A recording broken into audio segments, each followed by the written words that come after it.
What's up, Lego Builders? Welcome back to Coconut Brick Studios for another episode of 2x2, the podcast that me and my three good friends, Brick Hive, Solo Brick Builder, and London Bridge Bricks have put together for you guys. I'm in charge of hosting this month, and of course, per tradition for me, it seems I'm having camera problems again, so I'm going to be doing this one without a camera, but hopefully you should still be able to hear me just fine. Is it a bad hair day, really? Yeah. It's actually, I didn't have time to put my makeup on. I was out of foundation. You know how it is. You guys are all pretty familiar with the segments. We've got a news segment, mock segment, and a Q&A segment. Starting out with the news, there were just a couple of things that I wanted to touch on.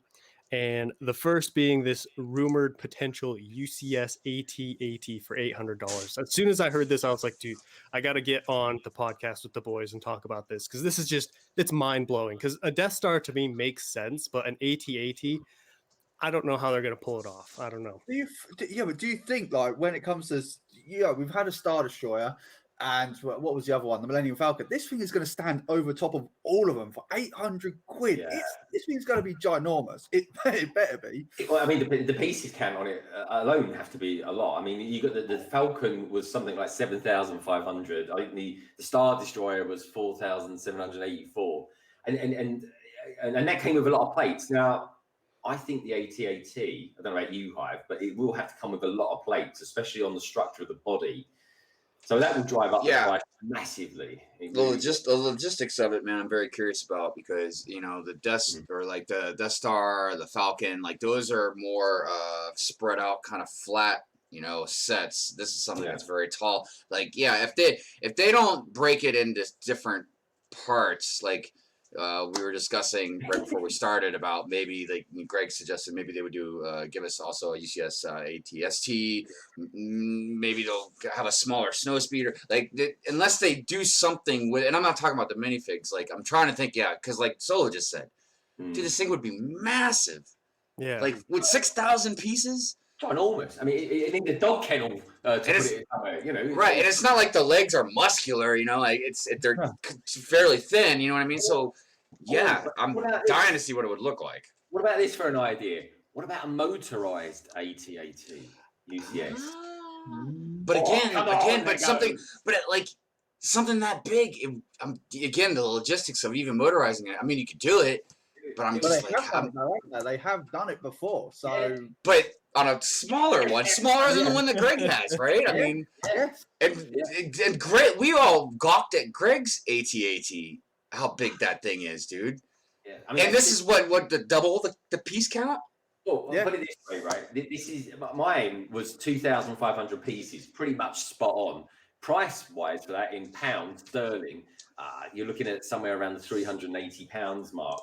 That said, that size motorized would be amazing. I mean, can you imagine? It would terrorize house pets up and down.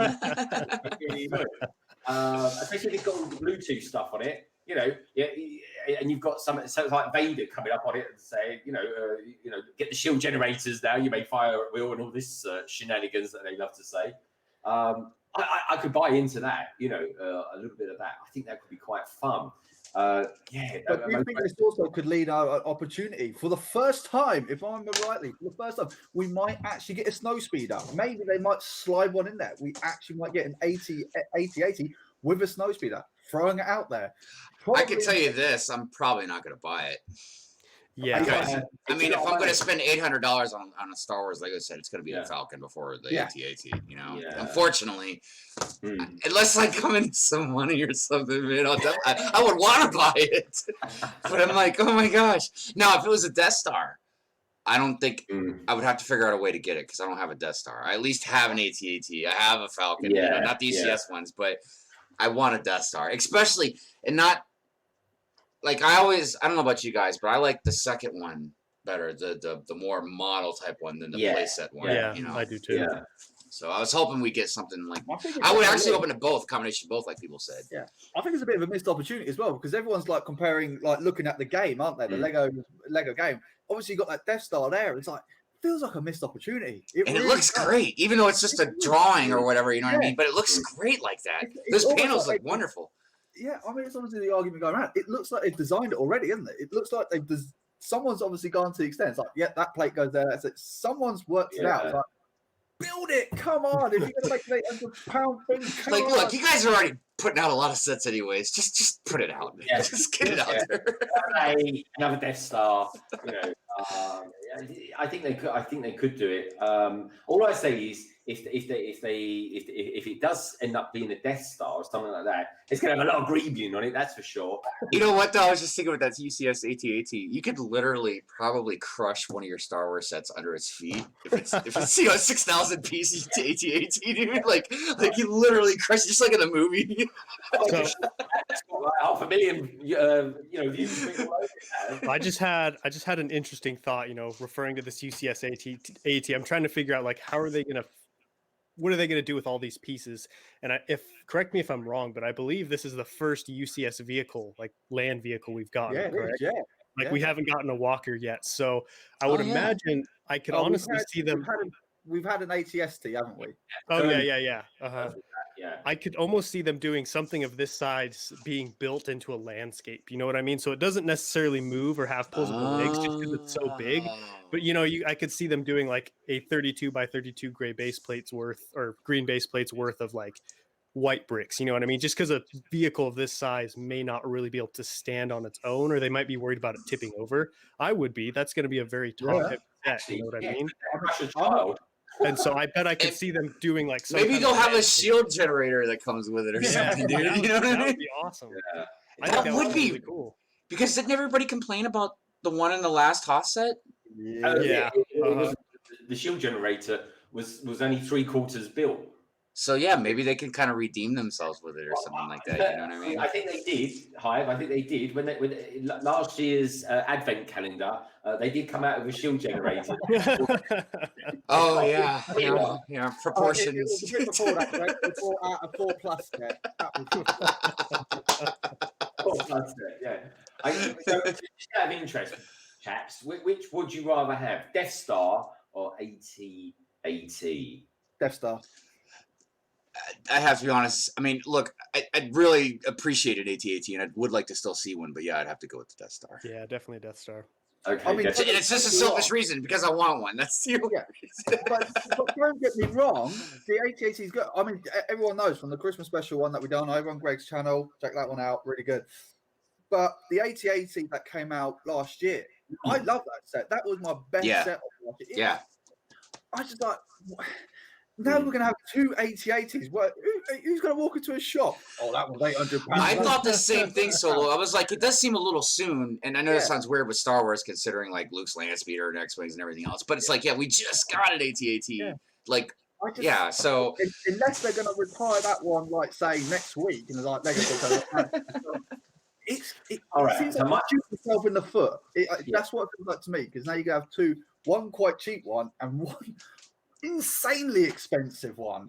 I think I think my money's going to be on the Death Star, and maybe it comes with a real laser beam or something like that. I don't know, but we'll find out in due course. Okay, so I reckon while we're talking about them, if it is a Death Star, what figures would you like to see come with it? Three figures. Say you got a choice of 3 figures that come with it. What would it be? You got to have an Emperor. Yeah. All right. Well, let's put the question out. What Death Star? We going Death Star 1, Death Star 2? Oh, I'm I going to would I would one. go with Death Star 2. I'm going to say 1 because 1 was finished, whereas 2 was kind of, it looked like a building site still. maybe they should do Starkiller Base or something instead. I know, I'm just kidding. But because you'd have to do the basic. I mean, if you're gonna pick 3, you'd have to do the basic ones that they would have to be there: Emperor, Vader, Luke. I mean, That's what I was thinking. Yeah. But but as far as more obscure figures, I'd like to see the I forgot the name of it, the creature in the trash compactor. Oh God, whenever I think of that scene now, I just think of that scene out of The Boys in season 2 where they're in the hospital and that guy gets that thing back around his neck. Oh yeah. Maybe that's what attack Luke on. Well, that definitely changes the dynamic of the scene, no doubt. Now, wonder Chewie weren't too happy about being in there. You know what he really was. Something touched my foot. What is your sock? So, But yeah, I don't know. But besides like other figures, you know, I mean, and look, I don't have any of the Death Stars. Did they ever come with that little mouse droid? Yeah, The playset one does. Okay. Yeah, I think most of them generally have come with the mouse droid, apart from the Death Star 2. I don't mean, like, I don't think the Death Star 2 UCS one ever came with any figures. I think that was just literally a half-built football. If I remember rightly, I don't own that one as much as I. Because I'm trying to think of just more obscure like characters that were on the Death Stars that we never saw. You know what I mean? I'm going to throw it out there. It's going to be very controversial, I know. But if the Death Star, like £800 Death Star, and it's, like Greg says, it's going to be greebling mad, Death Star 1 or 2, I'm happy if they get it right, have no minifigures in it. If it looks... Yeah. I'm okay with that. Yeah. Really, really good. Yeah, but it's got to be like, mwah, like It's perfect. got to be really good. I think that was always the controversy over the Star Destroyer, wasn't it? Because it's like, oh, you put 2 minifigures in it, but the Star Destroyer looks amazing. And as we know, Coconut. I tell you who amazing. But me personally, if you're having a Star Destroyer, just think that because those 2 minifigures, they're rubbish. Yeah, I would have been just as happy with that set if it didn't come with any. You know, it was almost more of a disappointment to get bad minifigures than none at all. Because then I'm actually thinking about that. You know what I mean? Yeah, that's what really kicks me in the teeth is like, don't call it a Devastator, just call it a Star Destroyer. Because now you've got a ship named up for Darth Vader's flagship and not bother put them in that way. Nah, just don't bother. Don't bother. It's so that's my 2 cents on that one. Just get it right. I tell you who, as a figure, if you want to really throw a figure out there, I don't think there has been one of them. Is the guy that designed it? Was it Urso? Galen Urso. Galen Urso, yeah. Galen Urso. Yeah, you're right. I don't think we've ever seen a figure with him. I can't remember one from the Rogue One wave. You know, I am a rebel, so I rebel. Oh, very good. Good for you. But yeah, I don't remember. We obviously had his daughter, but he wasn't there at all. And it would be like kind of him, the Emperor, and of course Darth Vader. It'd be cool. Nice. All right, so let us know down below in the comments what you would like to see Death Star AT-AT, and if so, what minifigures would you like to get with that? So the other thing I wanted to bring up, guys, today's podcast was, so I don't fully understand what's going on with this, but I've heard Lego is bringing back a set based on a 90s theme.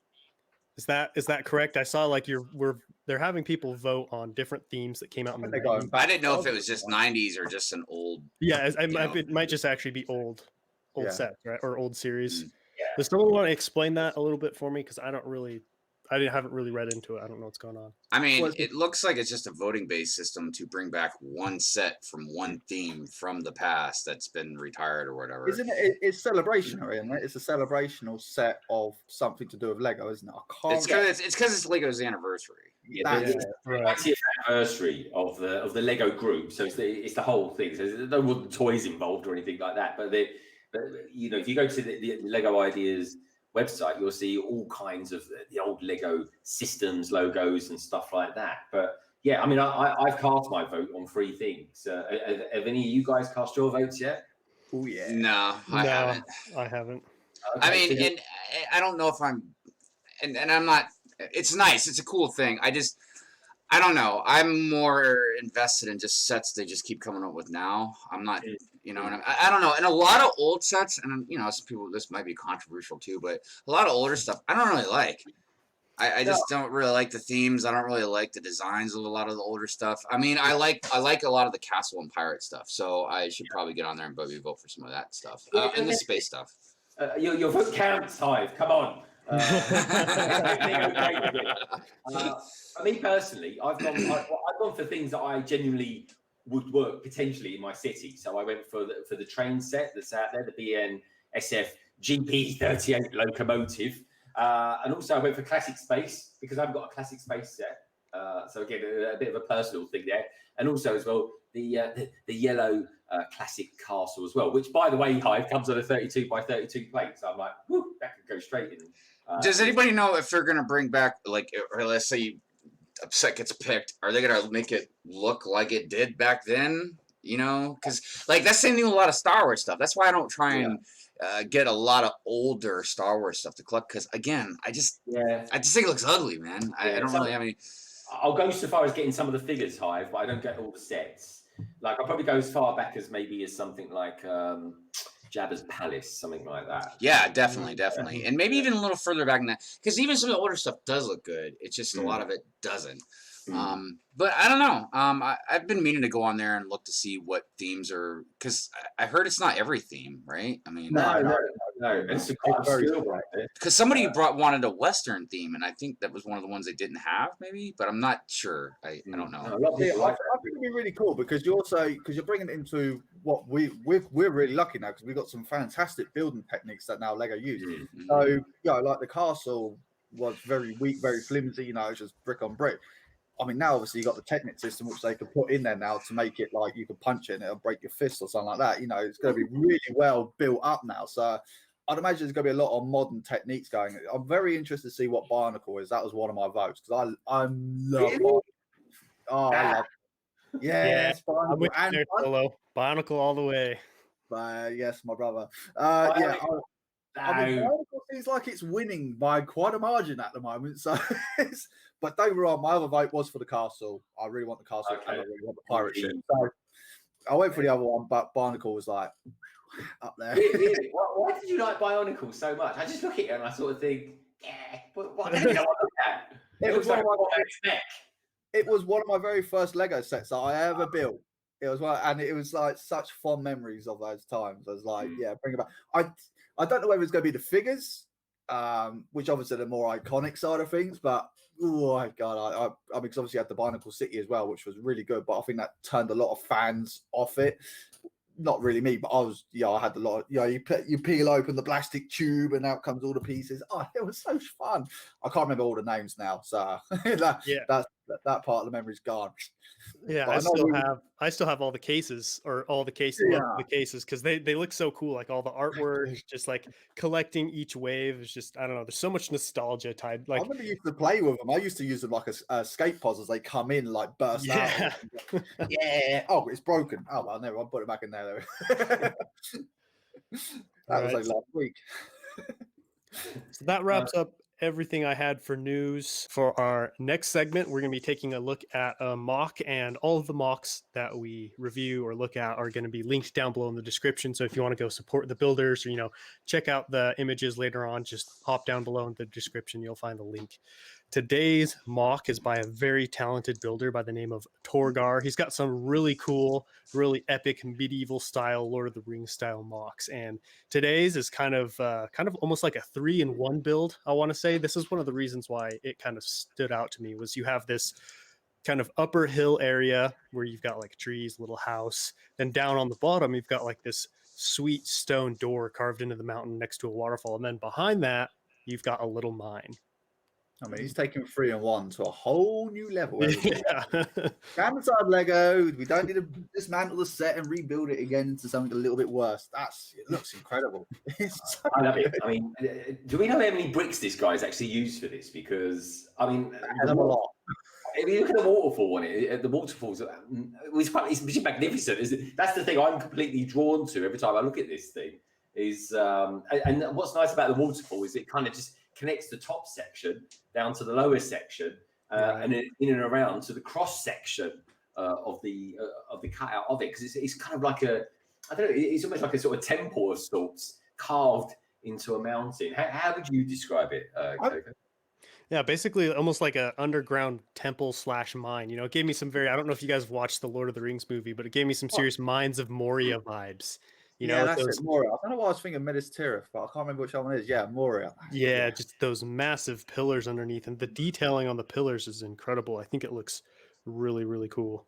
Yeah. Oh, so nice. And it's like he's even managed to go to the sheer length of actually putting a statue in there, like he's carved out a rock in there as well. Yeah.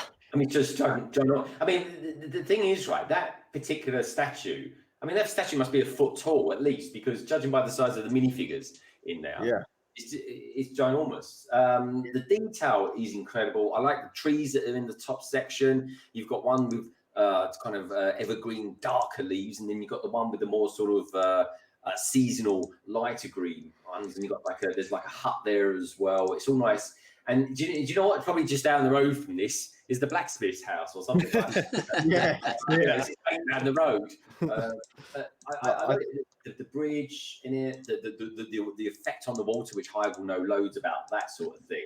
And then, of course, you've got the gushing waterfall, and then you've got the kind of the more tranquil water below it, with all the scenes going on there, and the kind of entrance into the temple carved out. I think it's wonderful. I really like it. I think it's a great job. Gorgeous. Yeah. It's absolutely gorgeous. Yeah, I mean, really like the part going into the mountain as well. That door.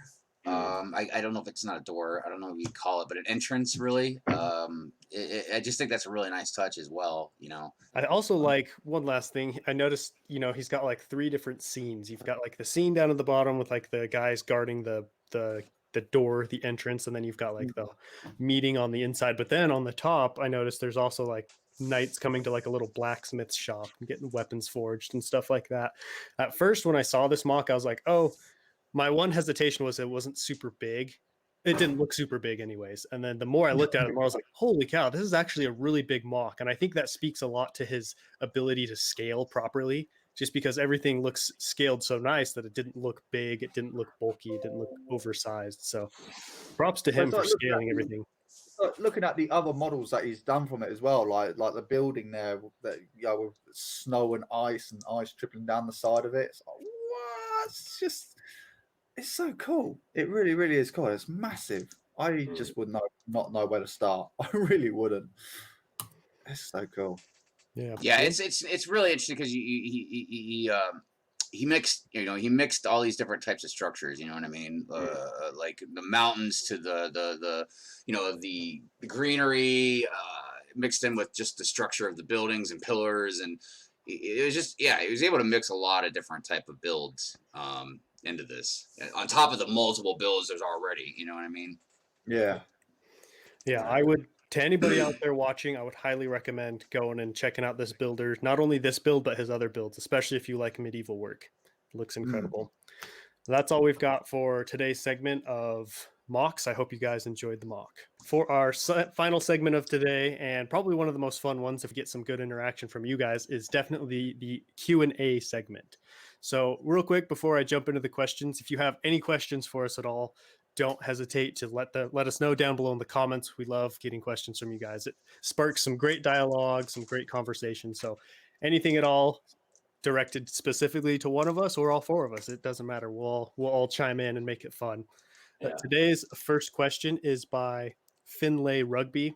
It says, do you think the lower pricing of Lego sets like we've seen in the 2021 winter lineup are set a trend for the rest of the year? I hope so, to be fair. Because especially if you're going with the Star Wars wave stuff. I mean, we've been talking about this on London Calling, on my streams, and also on Hive Stream. It's like the X-Wing and TIE Fighter, in particular, have just been skyrocketing. What was the blue X-Wing? It was like 90 quid, wasn't it, in the UK? So Dameron's X-Wing, the one I built that a couple of weeks ago. Blimey, it was £90 when it came out. The lowest it's ever been was 70 quid. So I think it's about time that we had something that could, finally, that not only just us massive collectors and builders, but also the next generation is coming in. They got their pocket money. They can go in and finally get a ship from one of the most iconic films in history and go, yay, brilliant. I can now afford it. I don't need to go out and get a job at the age of 10 to buy a Lego. I definitely agree with that. I think it also, I feel like for me personally, I think Lego is trying to go with a kind of a lineup of smaller, more affordable sets, like what they did with this winter wave, and then focusing on more on their 18 plus sets. So it's like they're trying to get rid of that middle ground of like these weird $90 play sets that it's like us adults aren't super happy about them because we're paying $90 for an X-Wing, and kids are like, well, I can't buy that. So I kind of like where they're going with this, because I feel like they're starting to kind of focus their builds a little bit more, which I think will make both sides. It's also now do you think now putting it out there for the long term now? So instead of having an X-Wing out there for 2 years, now we've got something slightly cheaper that people now can mass buy now and keep it on there for like 4 or 5 years instead. Do you think that's probably where they're trying to aim towards now, to instead of freeing up designers for other areas of their design group? I don't know, man. I do think it's all down to money with Yeah. Lego. 18 plus for adults who can afford them, and the cheaper sets for for kids, effectively. Of course, that could be the end of microfighters for all we know, because that was kind of the middle ground. But then, from what I'm hearing, these Marvel mechs that are out these days, they seem to be doing quite well. And you get for £9.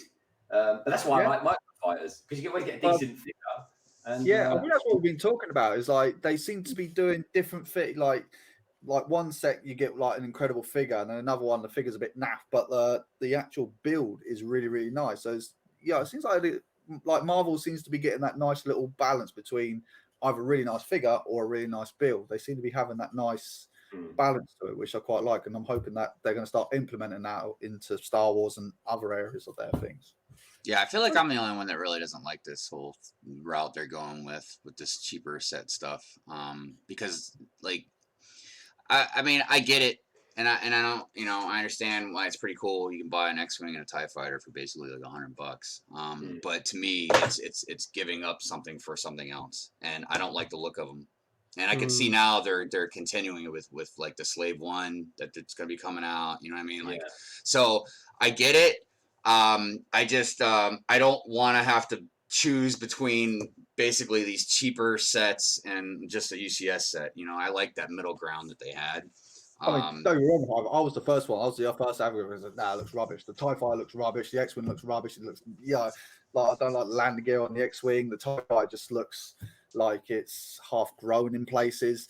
I'm not the greatest fan of them, but so I mean, and it's like that's the thing that Lego's killing me about. It's like, okay, look, we're going to give you a cheaper set, but it's going to be at the cost of how it looks. And it's like, all right, They turn around and say, well, here's your 4+ set, here's your 10+, 15, and then here's your 15+1, and then your 18+ ones. If they do something like that, then that's nice, because then you're covering all your bases from your younglings all the way to your adults. So you got that nice back. I don't see Lego doing that, having 3 different types of X-wings on a shelf at the same time. So I'm big unfortunate, really. I think this is the way it's going to be, which is it's no doubt. It looks like the way they're going to go. It just means people are going to have to make some decisions on what they're going to want to buy. You know what I mean? Vote with your wallet. I've looked at this TIE fighter and X-wing over and over, like when I'm at Walmart and stuff, and I'm like, I just don't like the way they look. And if I don't like the way they look, I'm not going to pay for it. I don't care how cheap it is. You know what I mean? So I don't know. And that's the whole thing. I thought that's what they had these +4 sets for. You know what I mean? I've got a +4 TIE fighter sitting up there. I got it because it's just a little TIE fighter. You know what I mean? But I don't know. So like, what is it? So that's basically, I guess, what it means is like, if you want a TIE fighter, you're either going to buy one of these cheaper looking ones, or you're going to buy a $250 one, or something like that. Lego will listen to you by voting with your wallet. If you don't buy it, Lego won't do it. They will stop it. So if you keep buying it, they're going to keep pumping them out. Yeah. Well, I probably won't be buying it if it's not got enough detail on it. At least with the current, or as of sort of 2021, pre-2021, the X-wings that came out were quite nicely detailed. It looked like there's script on anything. I don't mind paying £70 for an X-wing as long as it's nicely detailed. But I don't know why the change in strategy. Lego seem to be doing quite well in all cases, especially in the world that we're living in at the moment. They're doing very, very well. But I guess only time will tell. 6 months from now, we'll kind of have a very good idea of what their strategy is. And I don't know about you guys, but the 18+ sets, like a bit like this one that's behind me now, I'm getting a bit bored with just plain black backgrounds. It's lazy, is what it is, and it takes away the speciality of having something that comes in a very sort of mundane kind of set, or at least a box. It's not like Apple. They come out with the odd things, and you've got this very plain kind of box art and stuff like that with it, and I appreciate that on expensive things, but not everything, because now it kind of takes away the shine. Well, that's the other thing too with their 18+ or adult theme or whatever. I don't know what they're doing with it, because some stuff would make kind of sense. I get it, you know what I mean? But other stuff like the Sesame Street set, like what? I mean, like I don't get it, man. Like what? I don't even think Lego knows. I think they're just like throwing some stuff out there and seeing how it goes, or seeing what sticks. I was looking at the Slave 1 box art, the UCS one that I've got up, and I was looking at that. I was like, man, the detail that's in this. Like, you got the Dirty Grey thing, but you also got Cloud City and the clouds above it, around it. Looks really nice. And you get the A-wing out, and it's like, there's a black box with an A-wing on the front of it. It's like, yeah, it looks very premium, it looks very nice, but like you said, Greg, there's no imagination's going into it. It's just like, well, we'll just click that out, put it on the box, get it out, done. Yeah, exactly. Put a little bit of highlight around the edges of it to make it look a little bit pretty. But yeah, the thing is that Lego just has, I like the consistency they're doing now. They seem to be finally hitting that consistency of things, but yeah, I prefer the old school ones where you can get some nice background. So it looks like there's a bit of imagination that has gone into it. After all, that's what Lego's all about, isn't it? Yeah, it'll be interesting to see kind of what they do this coming year. All right, the next question is from G Bricks. He says, "What is your favorite UCS set?" You don't need to. I've already told my one. Mine's definitely got to be the UCS Sandcrawler. That's enough. It's such a phenomenal build. It's so much fun. What I really like about the build is the combination of Technic and brick. So you've got like a nice brick structure, which looks really cool, looks really pretty. But on the inside, you've got cranes, you've got a steering mechanism, you've got all kinds of cool little things you can do on the inside. So it's not just a UCS set. It's a place that I've literally gotten it down and played with it. It also comes with I think it's close to 10, 12 minifigures, which is really cool. You know, we don't get a whole lot of sets like that, you know, kind of like the Cantina and the Ninjago Gardens, just a great lineup of solid minifigures. So that one's definitely got to be my favorite.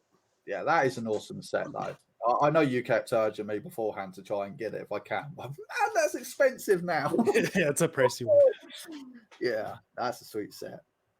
What's your favourite, Darren? It's probably going to be the same. Anyone that's ever watched this podcast that's asked this question before, it's always going to be a Slave 1. Probably until the day I die. The Slave 1, there's nothing lazy about it. The minifigures in it, beautiful. The build is amazing. For anyone that hasn't built it, buy it, build it, love it, because that set is only going to keep skyrocketing. Yeah, exactly. Yeah, because of Mandalorian, it's just jumped the price right up. But yeah, for everything you said, I love the way it's constructed. It's again, it's a perfect premium set. Everything about it is fantastic, and it comes with arguably the best Boba Fett of all time. Oh yeah, I mean, it's everything from like the box. Like you get the box out, you got this gigantic box with the beautiful picture of it and the lovely scenery in the background to open out the building experience and everything else like that, and then putting up on your shelf and just sitting there and thinking, I've got to dust that later on.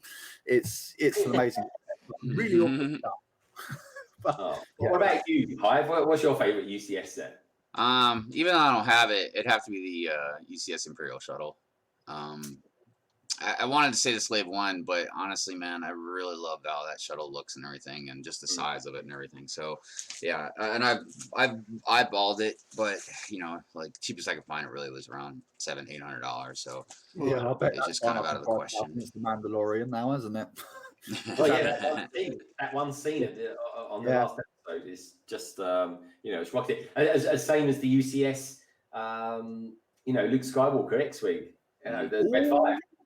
Yeah, let's get rocket. Those three UCS ships have just gone literally. Anything now with a Return of the Jedi Luke Skywalker now is just gone, way off we go. Yeah. Let's add a few digits on here now. Oh man, we've got Dave Filoni here. Amazing. Welcome. What about you, Greg? What's your favorite UCS set? Oh, mine is Slave 1. Yeah, mine is Slave 1. I built a couple.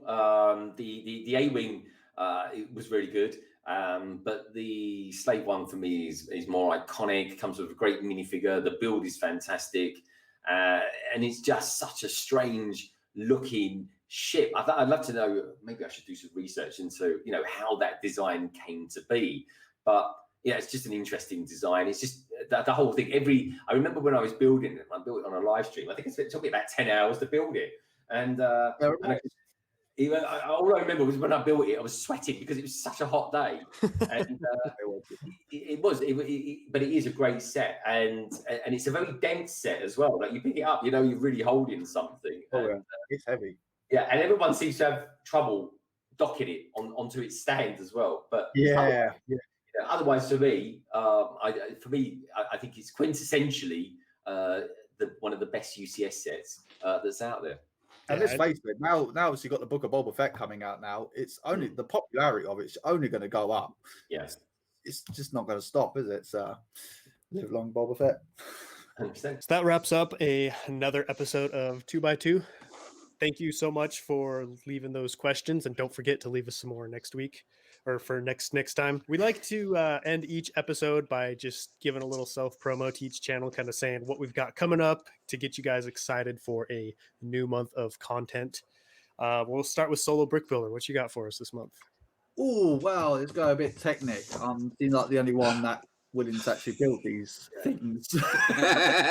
You're more of a technic guy than the rest of us, Solo, no doubt. Hey, but that remote control looks freaking sweet. I might get that, dude. That remote control car.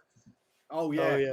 No, I've got that one down there. Because I was eyeballing it, and someone was telling me like, "Hey, that's Technic, man." I'm like, it's like Yeah. it's not a $350 Lamborghini. I'll be all right, dude.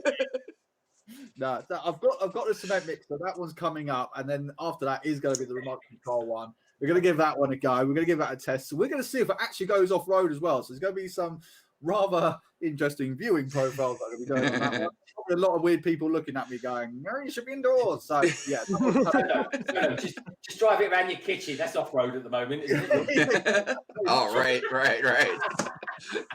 Poor Solo. Oh, dear. And the midweek stream is back. It's back officially back on 7:30 UK time. It is back on the air. So by the time you've seen this one, I've already done one. And also, there's going to be a little sneaky live stream that I'm going to be doing on a Saturday evening as well. Come by and say hi. But that's me for now. Awesome. All right, Greg, what you got cooking up for us over at London Bridge Bricks? Well, of course, every Friday we've got London calling, and then the Saturday, and just after this, folks, you got the transatlantic live stream. It's going to be with me, and of course, the missus up there, Mr. Brick Hive. And this week we're going to have Richard from Brick Scene TV. Is going to be out. I'm glad he's going to be able to make it, man. He's such a great guy, and he's got some great tattoos, man. Yes, I love his tattoos. That AT-AT, man. Every time I'm like staring at it.